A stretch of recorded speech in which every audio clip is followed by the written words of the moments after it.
성도 여러분, 지난 200년 동안 한 번도 생기지 않았던 일들이 요즘 나타나고 있습니다. 그러면서 제 마음속에 항상 질문이 있었습니다. 그것은 이것입니다. 마태복음 24장의 재림의 징조들은 분명하게 나타나고 있는데, 지금 성취되고 있는데 왜 계시록 13장의 이 마지막 징조는 나타나지 않을까? 자, 그런데 놀라운 것은요, 트럼프 대통령이 올라오면서 이 퍼즐이 맞춰져 가고 있다는 것입니다. 미국에서 종교법이 세워지고 있다. 어떻게 보면 평범한 이야기 같지만은요, 정말 중요한 예언의 성취입니다. 제 주변에는 오랫동안 마지막 예언이 미국에서 성취되는 것을 기다려왔던 분들이 몇 분 계십니다. 요즘 그분들이 한결같이 제게 이런 말을 합니다. 트럼프 대통령은 계시록 13장의 마지막 예언을 성취시킬 수 있을 것 같다 하는 말들을 하고 있습니다. 놀라운 말이죠. 근데 저도 그 말에 동의를 합니다. 성도 여러분, 지난 200년 동안 한 번도 생기지 않았던 일들이 요즘 나타나고 있습니다. 저는 지난 10여 년 동안 이 세상 도처에서 지진과 홍수 같은 천연재해들이 급격하게 나타나고 있다는 이 재림의 징조들을 설교했습니다. 그러면서 제 마음속에 항상 질문이 있었습니다. 답답함이 있었어요. 그것은 이것입니다. 마태복음 24장의 재림의 징조들은 분명하게 나타나고 있는데, 지금 성취되고 있는데 왜 계시록 13장의 이 마지막 징조는 나타나지 않을까?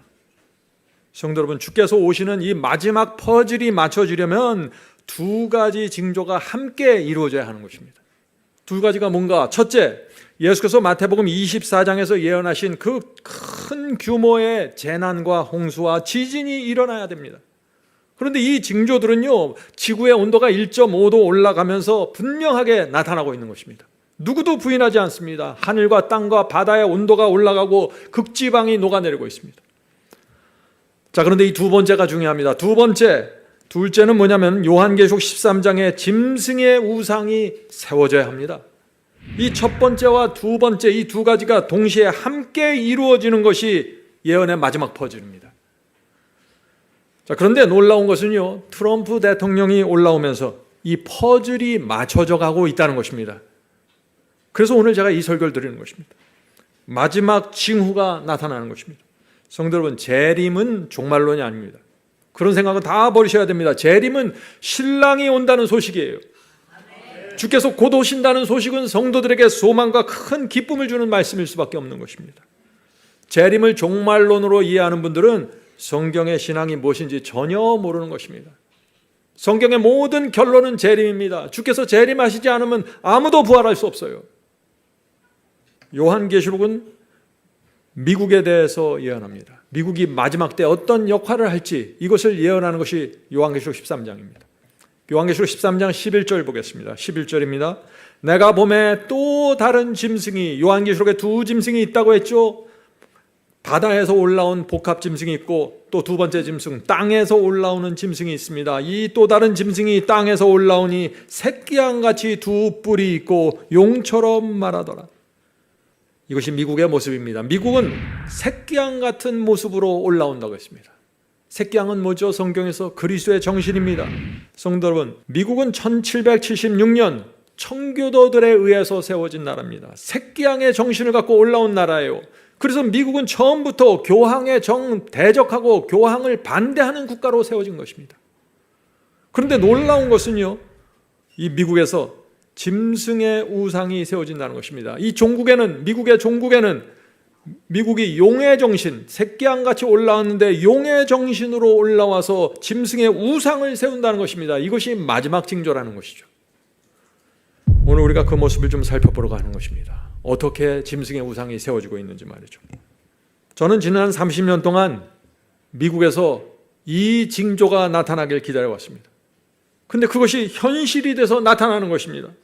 제가 살아생전에 이 마지막 징조의 퍼즐이 맞춰지는 모습을 볼 수 있게 된 것이 얼마나 감사한지 모르겠습니다.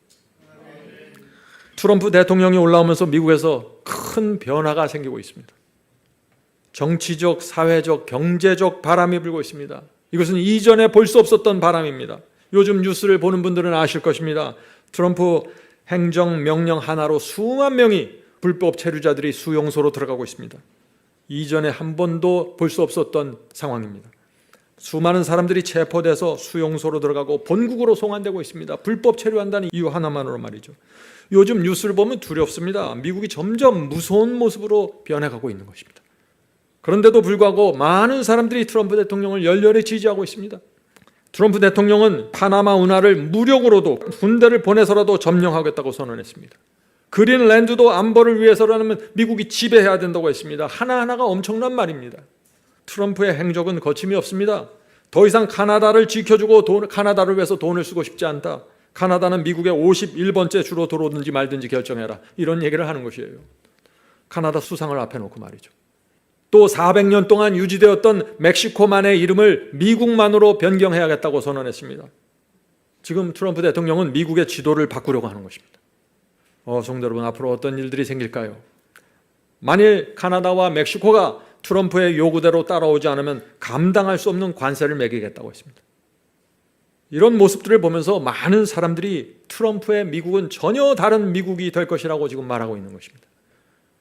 미국은 이제 핍박과 강압이 가능한 나라로 변하고 있다는 것입니다.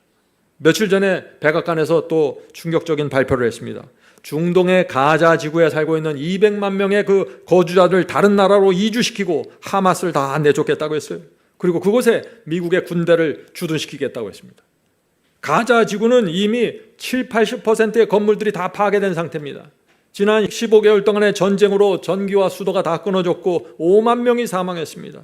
11만 명이나 되는 이 국민들이 다른 나라로 다 피신했습니다. 이 트럼프 대통령이 그 황폐하게 된 가자 지구를 보면서 전체를 다시 밀어버리고 아름다운 해변 휴양지로 리조트로 개발하겠다고 발표한 것입니다. 온 세상이 깜짝 놀랐습니다. 어디서 이런 기괴한 아이디어가 나오는지 말이죠. 성도 여러분, 트럼프가 전하려고 하는 메시지가 무엇입니까? 이제 미국은 필요하면 군대를 움직여서라도 다른 나라를 점령하겠다고 선언하는 것입니다. 미국은 이제 말만 하지 않고 행동으로 옮긴다, 조심해라, 이 메시지를 주고 있는 것이에요. 누구에게 메시지를 줍니까? 세계에서 강대국이라고 자처하는 그런 나라들을 향해서 이 메시지를 던지고 있는 것이죠. 트럼프 대통령이 또 러시아의 푸틴과 우크라이나 젤렌스키 대통령과 전화통화를 했다고 합니다. 통화를 마치고 나서 푸틴과 젤렌스키 대통령이 전쟁을 종식하기 원한다고 발표했습니다. 결과가 어떻게 될지는 모르지만 남들이 하지 못한 것을 지금 하나하나 해나가고 있는 것입니다. 자기가 생각하는 대로 이 세상을 움직여가고 있습니다. 그래서 온 세상이 지금 트럼프를 주목하고 있는 것입니다. 성도 여러분, 지금 제가 무엇을 말합니까? 정치 얘기가 아닙니다. 트럼프의 미국은 요한계시록의 마지막 예언을 성취시킬 수 있는 강력한 나라로 지금 변해가고 있다는 것을 지금 제가 말씀드리는 것입니다. 미국은 강요하고 핍박할 수 있는 나라를 향해 가고 있다 하는 것이죠. 거침없는 행보가 나타나고 있습니다.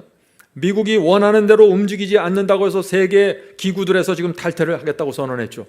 이렇게 되면 유엔의 세계 보건기구와 질병센터는 자금이 없어서 큰 문제에 빠지게 됩니다. 그럼에도 불구하고 선언해버리는 것입니다. 이 트럼프 대통령의 이 방식은 아주 독특합니다. 상대방이 100을 기대하고 있을 때 500, 1000을 던져요. 그래서 상대방을 공포 속으로 밀어놓고 협상을 하는 것입니다. 그래서 많은 나라들이 다 알아서 미리미리 낮게 지금 들어가고 있는 것입니다. 트럼프 일기 때에는요, 많은 미국인들이 트럼프에 대해서 의문을 가졌어요. 어떻게 저런 사람이 있어? 상대할 사람이 아니네. 이런 식으로 생각했습니다.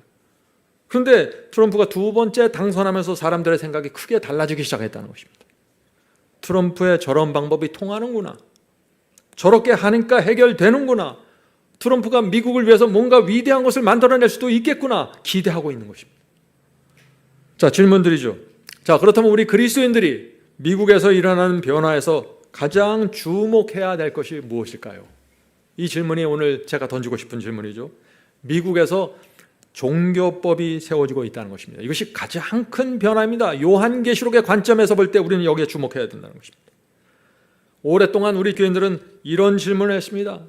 미국은 자유민주주의 국가인데 미국에서 정말 양심을 억압하고 핍박을 일으키는 그 짐승의 우상이 종교법이 세워질 수 있을까? 이 질문을 해왔던 것입니다. 오늘 말씀을 통해서 답을 얻게 되길 제가 바랍니다. 자, 질문드리죠. 트럼프 대통령이 정말 종교법을 세우려고 할까요? 미국을 강력한 기독교 국가로 만들려고 할까요? 트럼프 대통령이. 그렇습니다. 트럼프 대통령은요, 이 점에 있어서 역대 어떤 미국 대통령보다도 강력합니다. 신문과 뉴스에서 계속해서 그런 뉴스가 나옵니다. 신문 제목들을 보세요. 트럼프 하나님 없었으면 미국 역사도 없다. 기독교 색채가 드러나고 있다. 지금 이런 뉴스들이 나오고 있죠.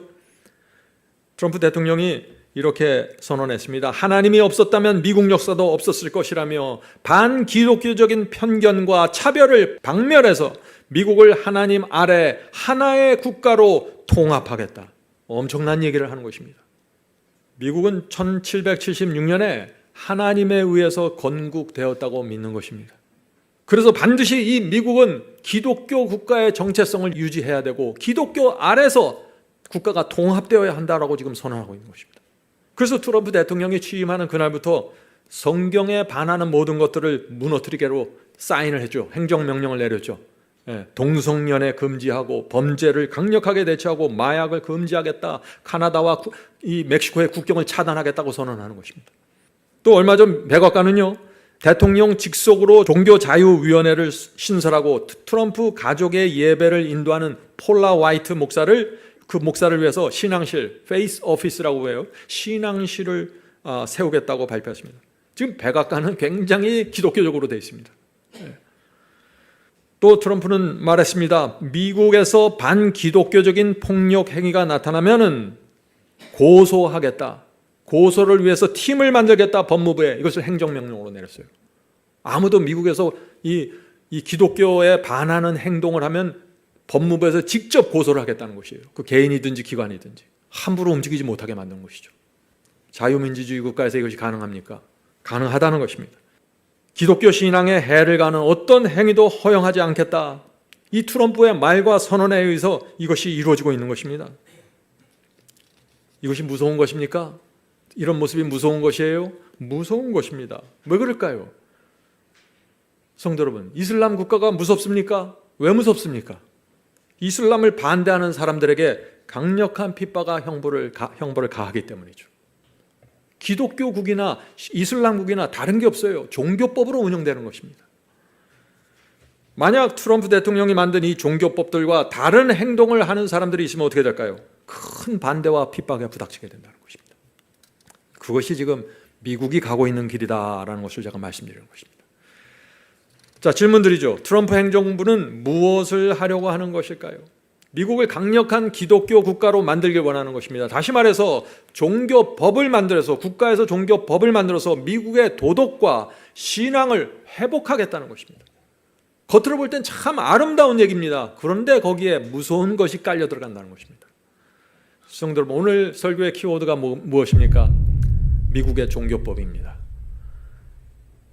미국에서 종교법이 세워질 때, 강력한 종교법이 세워질 때 그것이 왜 마지막 징조가 되는지 제가 그것을 말씀드리려고 하는 것입니다. J.D. 밴스, 미국 부통령이죠. 미국 부통령은 워싱턴 DC에서 열린 행사에서 이렇게 말했습니다.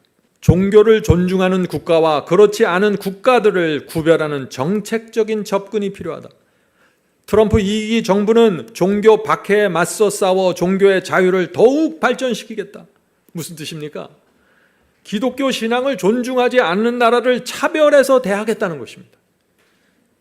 성도 여러분, 밴스 대통령이 말하려고 하는 것은 미국 내에서 기독교 신앙을 세울 뿐만 아니라 다른 나라들도 기독교 신앙을 존중하지 않으면 존중하도록 만들겠다는 것이에요. 무엇으로요? 여러 가지 방법이겠죠. 세금을 통해서, 관세를 통해서 여러 가지로 대처하겠다는 것입니다.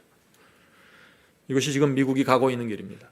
트럼프 대통령은 최근에 전국 기독교 방송국 그 연례 모임에서 놀라운 약속을 했습니다.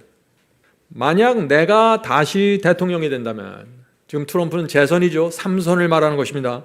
내가 다시 대통령이 된다면 그리스도인들을 위해서 대통령 권력을 이전에 한 번도 사용하지 않았던 수준으로 사용하게 될 것입니다. 나를 한 번 더 찍어달라는 것입니다. 내가 이 나라를 완전한 기독교 국가로 세우겠다고 지금 약속하고 있는 것입니다. 이 트럼프의 어록을 보면은요, 미국이 어디를 향해 가고 있는지가 잘 나타납니다. 2024년 6월입니다. 학교 교실에 십계명을 걸면 안 된다고 말하는 사람들이 있다. 미친 세상이다. 그건 완전히 미친 생각이라는 것입니다. 2024년 2월 급진 좌파는 그리스도의 십자가를 허물고 사회 정의의 깃발로 덮으려고 한다. 2017년 12월 메리 크리스마스 공격에 대해 맞서 싸운 것이 자랑스럽다. 오랫동안 미국은 이 민주당에 의해서 메리 크리스마스 말을 하지 못하게 돼 있죠. 그것은 어떤 특정 종교를 지지하는 것이라고 해서 공평해야 된다 해서 메리 크리스마스를 못합니다. 근데 이제 마음대로 메리 크리스마스를 하게 만들었다 이거예요. 이것이 내 자랑거리다 하는 것이죠. 자, 질문 드립니다. 이 시대에 그리스도인들이 반드시 해야 할 성경 연구가 무엇일까요? 성경 연구가 무엇입니까? 요한계시록입니다. 특별히 요한계시록 13장에 나타난 미국에 대한 예언은 여러분들이 반드시 해야 됩니다. 그 예언을 모르면 마지막 시대 이 세상이 어디를 향해 가고 있는지 도무지 알 수가 없는 것입니다. 바이블 칼리지에 오셔서 꼭 공부하시길 바랍니다. 자, 지금부터 200년 전에 기록된 예언 해석을 보겠습니다. 200년 전에 요한계시록 13장에 대한 해석이 있었습니다. 제가 그 해석을 지금 읽어드리려고 하는데 왜 그런가? 200년 전에 기록되었는데 그것이 지난 200년을 통해서 정확하게 성취되었고 지금 그것이 꽃을 피우고 있다고 지금 제가 말씀드리려고 하는 것입니다. 자, 들어보시기 바라요. Great Controversy 578부터 580페이지입니다. 요한계시록 13장의 예언은 새끼양같이 두 뿔이 가진 짐승으로 표현된 세력이 미국을 말한 거죠. 두 뿔 가진 새끼양 같은 짐승 미국입니다. 땅과 땅에 거하는 자들로 표범과 비슷한 짐승으로 표상된 교황권을 경배하게 될 것이라고 말한다. 자, 무슨 뜻인가? 요한계시록에 두 짐승이 나오죠. 교황권을 표상하는 표범과 같은 복합 짐승을 말하는 것입니다. 그것이 첫 번째 짐승이고 두 번째 짐승은 땅에서 올라온 어린 양 같은 짐승. 이 두 짐승이 연합하게 된다. 이것이 요한계시록 13장의 메시지죠. 이 두 짐승에 의해서 마지막 환란이 온다. 짐승의 표 환란이 온다. 이것이 요한계시록 13장입니다. 자, 계속해서 읽어보죠. 새끼양 같은 미국은 땅에 거하는 자들에게 짐승을 위하여 교황을 위하여 우상을 만들라 할 것이며 더욱이 짐승의 우상에게 경배하지 아니하는 자는 몇이든지 다 죽이게 하더라. 저가 모든 자 곧 작은 자나 큰 자나 부자나 빈궁한 자나 자유한 자들로 종들로 그 오른손이나 이마에 표를 받게 하라는 명령할 것이다. 자, 분명하죠. 마지막 환란의 중심에 미국과 교황이 있다는 것입니다. 첫째 짐승과 둘째 짐승 말이죠. 성도 여러분, 이 새끼양 같은 미국이 용의 정신을 드러내고 미국에서 종교법을 세우면 이것이 결국 어디까지 간다는 것이에요? 어디까지 갑니까? 몇이든지 다 죽이게 하더라. 거기까지 간다는 것입니다. 이것이 요한계시록 13장이에요. 그러므로 우리는 이 미국에서 종교법이 세워지는 그 모습을 잘 살펴봐야 한다는 것이죠. 자, 계속해서 읽겠습니다. 본문입니다. 새끼양같이 두 뿔이 있는 짐승으로 표성된 세력은 북미 합중국이다. 그리고 이 예언은 천주교회가 그의 재상권에 대한 특별한 표로 미국이 강요하게 될 때 성취될 것이다. 그러나 미국뿐만 아니라 모든 나라가 교황에게 경의를 표할 것이다. 예언은 짐승의 세력이 다시 회복될 것을 알려준다. 요한계시록 13장 3절입니다. 그의 머리가 짐승의 머리 하나가 상하여 죽게 된 것 같으니, 자, 중세기가 끝날 무렵 1260년이 끝나면서 1798년에 나폴레옹 혁명군에 의해서 누가 죽었어요? 교황 피우스 6세가 죽임을 당했습니다. 교황의 권세가 소멸되는 것처럼 보였습니다. 바티칸의 땅과 재산이 다 빼앗겼습니다. 완전히 죽은 것처럼 보였어요. 그런데 그 죽게 되었던 상처가 나음에 온 땅이 이상히 여겨 짐승을 따르고 죽게 되었다고 다들 생각했어요. 이제 다시는 천주교회는 올라오지 못한다고 생각했던 것입니다. 그런데 이것이 다시 올라온다는 것입니다. 그 예언이 지금 이루어졌다 하는 것이죠. 계속해서 읽겠습니다. 이 예언에서 짐승이 치명적인 상처를 받는 타격은 1798년에 발생한 교황권의 몰락을 가리킨다. 그리고 선지자 요한은 그 죽게 되었던 상처가 나음에 온 땅이 이상히 여기어 짐승을 따르더라 라고 말한다. 또한 바울은, 자, 이것에 대해서 바울은 이렇게 예언한다 이것이요. 또한 바울은 그 불법한 자가 그리스도께서 재림하실 때까지 존재할 것이라고 말한다. 성도 여러분, 이 교황에 대한 예언이 성취되었습니까? 정확하게 성취되었습니다. 중세기 암흑기의 교황의 권세는 완전하게 몰락된 것처럼 보였습니다. 그런데 다시 온 세상을 이끄는 권세로 회복된 것입니다. 바울은 그것을 가리켜서 이 불법한 자 교황의 권세가 예수께서 재림하실 때까지 끝까지 이어질 것이라고 말하고 있는 것이에요. 그래서 미국과 연합해서 마지막 환란의 주역으로 나서게 될 것이다. 이것을 얘기하는 것입니다. 자, 계속해서 본문 읽겠습니다. 짐승은 바로 종말까지 기만하는 역사를 계속할 것이다. 또한 요한계시록 저자 요한은 교황권에 대하여 언급하면서 이렇게 예언했다. 계시록 13장 8절. 죽임을 당한 어린 양의 생명책에 창세 이후로 농명되지 못하고 이 땅에 사는 자들은 다 모두 짐승에게 교황에게 경배하리라. 19세기 중엽부터 미국의 예언서 연구자들은 이 예언 해석을 세상에 발표해왔다. 제가 앞에서 말씀드렸죠. 19세기 중엽부터 이 예언 해석이 온 세상에 나가기 시작한 것입니다.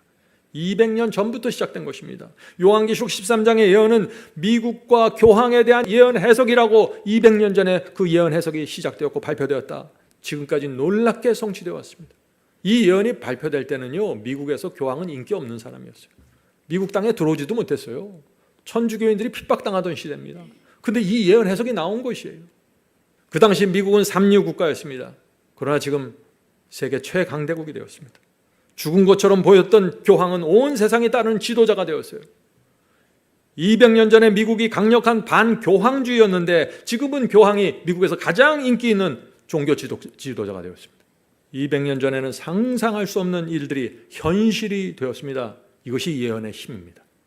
자, 계속해서 본문을 읽겠습니다. 오늘날 이루어지고 있는 사건들 속에서 그 예언이 급속히 성취되고 있음을 보게 된다.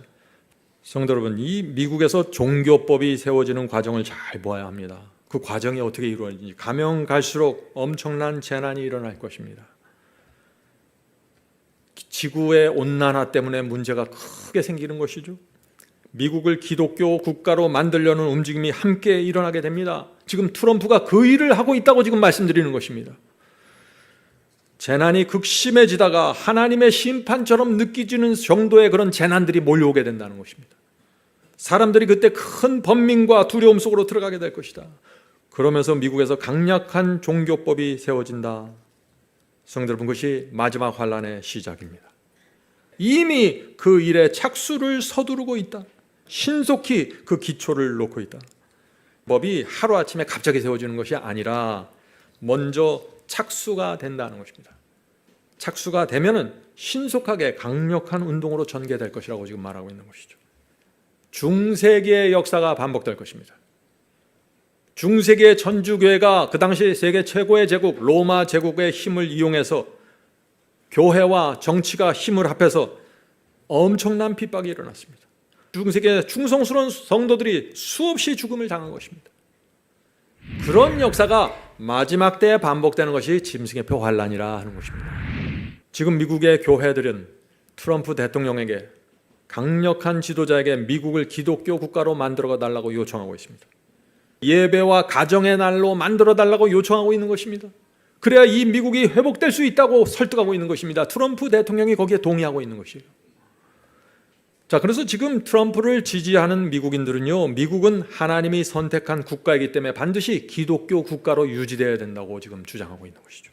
그래서 미국의 정치, 사회, 교육 이런 면들에 다 기독교의 사상이 들어가서 강력한 영향을 미쳐야 한다고 지금 생각하고 있는 것입니다. 자, 성도 여러분, 중요한 포인트가 있습니다. 우리가 예언을 공부할 때 중요한 포인트.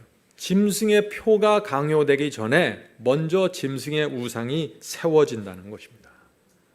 그래서 짐승의 우상이 세워지는 그것을 보면은 어떻게 해요? 아, 이제 짐승의 표가 강요될 것이구나. 이렇게 내다보고 예측할 수 있다는 것이죠. 자, 질문 드리죠. 짐승의 우상이 무엇입니까? 짐승의 우상이 세워지는 것이 무엇이에요? 미국 정부와 미국의 개신교회가 손을 잡고 강력한 종교법을 세우는 것입니다. 미국의 개신교회가 믿는 교리와 가르침을 미국 정부의 힘을 통해서 국민들에게 강요하는 것, 그것이 짐승의 우상이 세워지는 것입니다. 놀라운 것은 그 준비가 지금 하나하나 이루어지고 있다는 것입니다. 오늘 제가 그 증거들을 좀 나누러 가는 것이에요. 어떻게 지금 이 일이 이루어지고 있는지. 얼마 전 AP통신은 미국의 공립학교 교실에는 앞으로 더 많은 기독교 사상이 도입될 수 있다고 보도했습니다. 무슨 뜻이에요? 기독교 사립학교뿐만 아니라 국가에서 세운 공립학교들에서도 기도하고 성경을 배우게 하는 종교법을 세우겠다는 것입니다. 이런 일들은 과거에는 상상할 수도 없는 일이었어요. 미국 전역의 보수적인 그 국회의원들 있죠. 이 국회의원들은 학교의 읽기 수업에 성경 구조를 삽입하고 교사에게 십계명을 계시하도록 요구하고 있습니다. 이것이 지금 미국의 움직임이에요. 그러나 그것은 미국의 헌법에 반한 불법입니다. 왜냐하면 미국의 헌법은 정치와 종교는 분리되어야 한다고 선언했기 때문에. 그래서 지금까지 공립학교에서 성경을 얘기하지 않았어요. 기도도 못하게 막았습니다. 그런데 이것이 다 무너지고 있는 것이죠. 지금 트럼프와 공화당원들은 부모가 자녀들을 기독교 사립학교에 보내는 이것을 확대시키기 위해서, 기독교인들 더 많이 만들어내기 위해서 어떻게 해요? 국가의 돈으로 장학금을 줘서라도 자녀들을 기독교 사립학교에 보내야 된다. 이 계획을 세우고 있는 것이죠. 성도 여러분, 잊지 마세요. 이 미국의 종교법은 마태복음 24장의 재림의 징조들이 크게 나타날 때 함께 나타나야만 짐승의 우상으로 세워질 수 있다는 것입니다. 중요한 개념입니다. 자, 마태복음 24장 32절부터 34절 보겠습니다. 무화과 나무의 비유를 배우라. 예수께서 마태복음 24장에서 재림의 징조들 쭉 말씀하다가 마지막에 가서 이런 말씀을 하십니다. 무화과 나무의 비유를 배우라. 그 가지가 연하해지고 잎사귀를 내면 여름이 가까운 줄을 아나니 이와 같이 너희도 이 모든 일을 보거든. 이 모든 일이 뭐예요? 예수께서 말씀하신 재림의 징조들입니다. 홍수, 기근, 전염병, 이 모든 이 큰 천연재해들이 일어나는 것을 보거든 인자가 가까이 곧 문 앞에 이른 줄 알라. 무화과 나무가 연하해지고 잎사귀 나면 여름이 가까운 줄 알지? 내가 말한 것처럼 홍수, 기근, 지진, 전쟁, 전염병 같은 이 재림의 징조들이 크게 나타나면 주의 재림이 내가 문 앞에 온 것을 너희들이 알아야 된다 하고 지금 예수께서 말씀하시고요. 그리고 나서 34절에서 이 말씀을 하십니다. 내가 진실로 너에게 이르노니 이 세대가 지나가기 전에 이 일이 다 이루리라 하더라. 자, 질문드리죠. 중요한 질문입니다. 이 세대가 지나가기 전에 이 일이 다 이루리라 하는 예수님의 말씀이 무슨 뜻이에요? 마태복음 24장의 재림의 징조들이 크게 나타나는 것을 보거든 그 세대 안에 예수께서 재림하실 것이라고 믿어라, 준비해라, 그 말씀을 하시는 겁니다. 그 세대 안에 지구의 온도가 1.5도 이상 올라가면서 재림의 징조들이 어느 때보다 강력하게 나타나고 있는데 이 세대 안에 예수께서 재림하실 것이다. 자, 그런데 이 마태복음 24장의 이 재림의 징조를 어디하고 연결시켜야 돼요? 요한계시록 13장에 짐승의 우상이 세워진 이것과 연결시켜서 이 두 개가 같이 나타날 때 마지막 퍼즐이 맞춰진다는 것입니다. 그래서 이런 설명이 되는 것이에요. 지구온난화로 하늘과 땅과 바다에서 재림의 징조가 크게 나타나고 미국에서 강력한 종교법이 세우는 운동이 일어나면 그 세대 안에 예수께서 재림하신다. 성도 여러분, 그래서 제가 이 두 가지 예언이 함께 성취된 것을 바라보면서 기다려 온 것입니다. 한 번도 이 설교를 제대로 속 시원하게 해보질 못했어요. 트럼프 대통령이 취임하기 이전에 제가 한 번 트럼프에 대한 설교를 했죠. 그러나 제가 다시 하는 이유는 대통령이 되고 나서 이 일이 강력하게 추진되는 현실을 보면서 이것은 심각하구나 제가 생각하게 된 것입니다. 놀라운 일들이 이루어지고 있습니다. 미국의 여러 주들에서 종교법이 통과되고 있습니다. 십계명이 세워지고 있어요. 신문의 제목들이 그것을 말해주고 있는 것입니다. 트럼프 행정부 교실에 더 많은 기독교 색채를 허용할 듯. 이 신문의 타이틀이에요. 얼마 전 루이지애나 주에서 공화당 의원들이 모든 공립학교 교실에 나는 너의 하나님 여호와이니 너는 다른 신을 섬기지 말라 하는 이 십계명을 계시하도록 하는 법안을 통과됐죠. 무슨 얘기예요? 공립학교 다니는 학생들에게 하나님 외에 다른 신 믿지 마, 이슬람 신도 믿지 말고 아무것도 믿지 마, 하나님만 믿어야 돼. 이것을 지금 얘기하고 있는 거예요. 종교법입니다. 또 공화당이 주도하는 17개 주의 법무장관들은 십계명 의무화를 지지하는 서한을 제출했습니다. 17개 주의 그 법무장관들이 십계명의 의무를 요구하는 그 서한을 보냈다 하는 것이죠. 종교법입니다. 계속해서 종교법을 세우고 있어요. 이것이 뭐예요? 마지막 징조의 퍼즐이 맞춰져가는 모습이라는 것입니다. 유타주 의원들은 십계명을 독립선언문이나 헌법과 같은 범주에 속하는 역사적인 문서로 지정하고 교실에 계시할 수 있도록 했습니다. 종교법이 세워졌습니다. 십계명을 미국인들이 가장 존경하는 그 수준의 법으로 딱 올려놓고 교실마다 다 붙여놔라. 이것을 요구하고 있는 것이에요. 다른 신은 들어오지 말라 이거예요. 하나님 외에 다른 신은 미국 땅에 들어오지 말라는 것이에요. 우리 기독교인들이 볼 때 좋죠. 근데 이슬람인들이 보면 어떨까요? 불교인들이 보면 어떨까요? 신앙을 국가의 법과 형벌로서 막겠다는 것이에요. 이것이 중세기에 일어난 핍박입니다. 천주교회가 로마 제국이 손을 잡고 그들이 원하는 교리 외에는 다 축출하고 핍박했어요. 텍사스에서는 작년 11월에 교육 당국이 언어와 성경을 결합한 커리큘럼을 승인했습니다. 놀라운 일이죠. 종교법이 세워지고 있는 것입니다. 오클라호마주에서는 주 교육감이 5학년부터 12학년까지 성경을 통합한 수업을 요구했습니다. 종교법이 세워지고 있는 것입니다. 다 어디든지 기회만 되면 다 성경을 넣으려고 하는 것이에요. 지금 저는 한 번도 미국 땅에서 이런 일이 생길 거라고는 생각하지 못했습니다. 언젠가는 생기겠지 하면서 기다렸지만 이것이 이렇게 현실로 나타날 줄은 몰랐어요. 그것도 아주 짧은 시간에 말이죠. 종교와 양심의 자유가 헌법으로 보장되어 있는 미국에서 양심의 자유를 없애고 양심을 강요하는 종교법들이 세워지고 있습니다. 그런데 아무도 이거에 대해서 감히 대항하지 못하고 있어요. 성도 여러분, 여자의 남은 자손이 놓치지 말아야 될 빛이 바로 이 빛입니다. 짐승의 우상이 세워지는 이 장면 말이죠. 왜요? 짐승의 우상이 세워지면 짐승의 표 환란이 온다는 결정적인 증거입니다. 자, 질문 드리죠. 국가가 기독교 신앙을 법으로 세우는 것은 좋은 것이 아닙니까? 국가가 나서서 기독교 신앙을 법으로 세우면 얼마나 좋습니까? 그 질문이죠. 그렇게 하면 사회가 안정되고 범죄가 줄어들 텐데, 도덕이 회복될 텐데 왜 그것을 사탄의 계략으로 봐야 합니까? 신앙을 국가의 법으로 강요하면 안 됩니다. 신앙은 자유의지입니다. 양심의 자유에 맡겨야 됩니다. 하나님께서 그렇게 하십니다. 자, 신앙을 국가의 법으로 강요하면 어떤 일이 생겨요? 큰 핍박이 일어납니다. 그래서 이슬람 국가에 핍박이 생기는 거예요. 국가가 정한 교리와 신앙을 거절하는 사람들은 양심의 자유를 잃어버리고 엄청난 고난에 들어가게 되죠. 그것이 중세기 암흑기입니다. 암흑기의 역사, 암흑기를 지배했던 짐승 교황, 1260년 동안 지배했던 그 교황이 다시 한번 세상 끝에 나타나서 다시 그 짐승의 권세를 회복하고 있는 것입니다.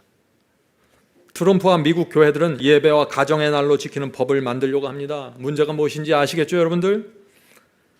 생각해 보세요. 종교법이 세워지면 어떻게 될까요? 큰 핍박을 당하게 된다. 그것이 짐승의 표 환란의 시작점이 된다 하는 것입니다. 성도 여러분, 이해가 되십니까? 성도 여러분, 모든 재림의 징조들이 하나로 모아져 가고 있는 모습을 봐야 된다. 마태복음 24장과 요한계시록 13장이 지금 하나의 퍼즐로 맞춰지고 있는 이 모습, 이것이 마지막 징조입니다. 제가 그래서 오늘 설교를 나누고 있는 것입니다.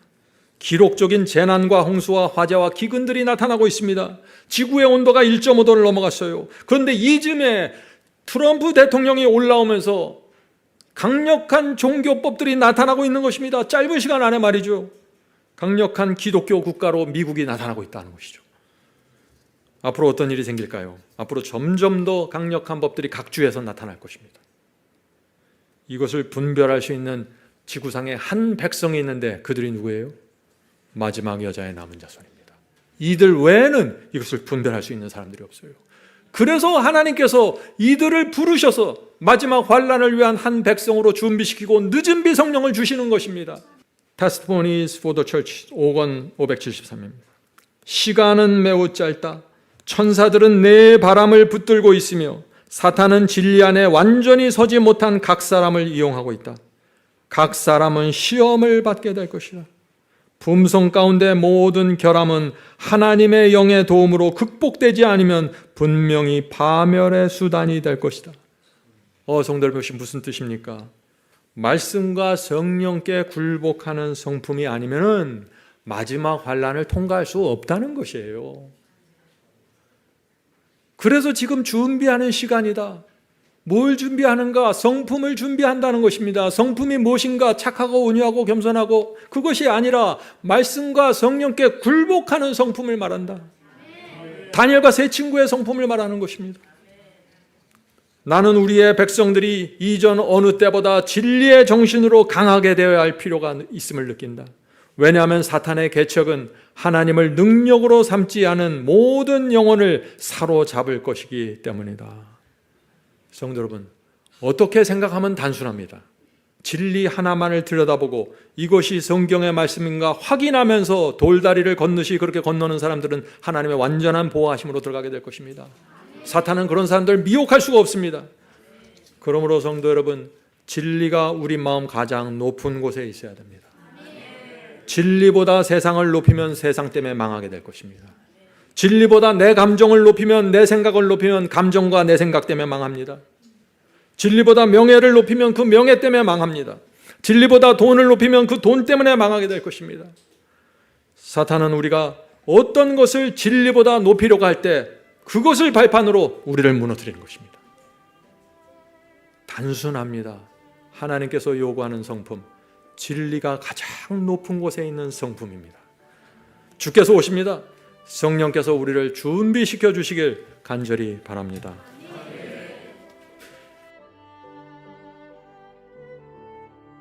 하늘에 계신 저희들의 아버지, 눈을 뜨게 해 주시옵소서.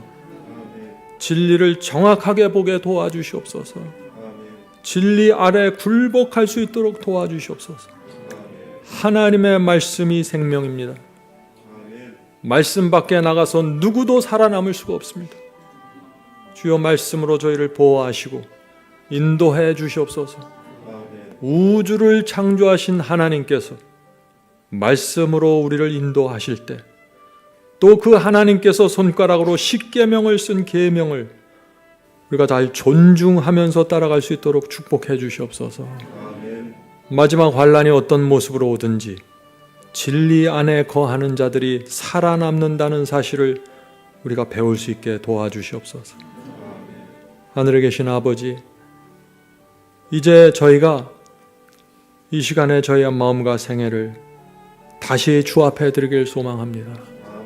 주여, 받아주시고 우리의 마음과 생애 속에 들어오셔서 역사하셔서 하나님의 뜻대로 사는 그리스도인 되게 축복해 주시옵소서. 이 모든 말씀 예수 그리스도의 이름으로 간절히 기도드립니다. 아멘.